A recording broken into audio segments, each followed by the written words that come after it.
So I call Franky, Usopp, and Chopper the odd nose trio because they all have distinct noses that really do inform you about their characters, either literally or metaphorically. Like, I'll say Chopper has a blue nose, which indicates that he was a mutant freak before he ate his devil fruit. Franky has a steel nose, which indicates that he is a cyborg. And Usopp has a long nose, which doesn't have any lore implications yet, but it does lend to the idea of him being a liar.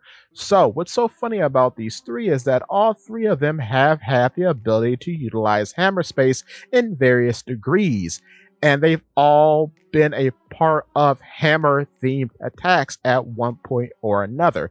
You have the Usopp Comet Star performed by Usopp and Chopper against Mr. Four and Miss Merry Christmas back in the Alabasta saga. You have the Frapper Gong, which is a somewhat hammer themed attack, and Franky does use a hammer and nail to build a stairway up to Orz's face in Thriller Bark, but he often refers to his right hand as hammer in some attacks. So that's why I call it a hammer themed attack, even though it's just a dual punch from Heavy Point Chopper and Franky. But then what's also quite interesting about this, getting back to the whole hammer space aspect, is that Usopp has a giant messenger bag on his person that looks like a big coin purse.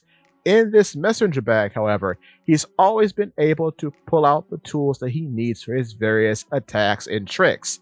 And I find that very interesting that he's always had what he needs on his person all the time. But following that, when you look at Chopper, he has this to a lesser extent because he's always pulling out medical supplies. And I guess this is where the rumble balls come from too, from the tiny backpack on his back. So that's a cool point there. Also, Franky sometimes will just manifest building supplies out of nowhere, especially in the pre-time skip.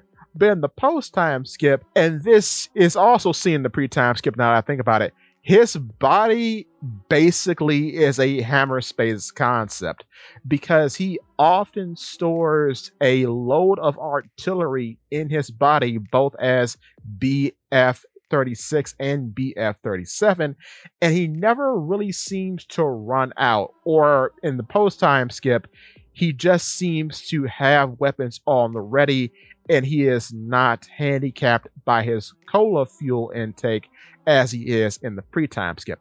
Also, what's quite funny is that in one scene against Caribou, his forearm can turn into a toolbox, which I always thought that was quite wild. Like, he has a whole toolbox in his arm that can also inflate and then shoot out bullets and whatnot. So yes, he does utilize hammer space as well as the other two. But if you are enjoying the video, please hit all the buttons. It really does mean a lot, and it helps out the page and the channel. However, with that being said, give me your thoughts and tell your friends about Polypede Works.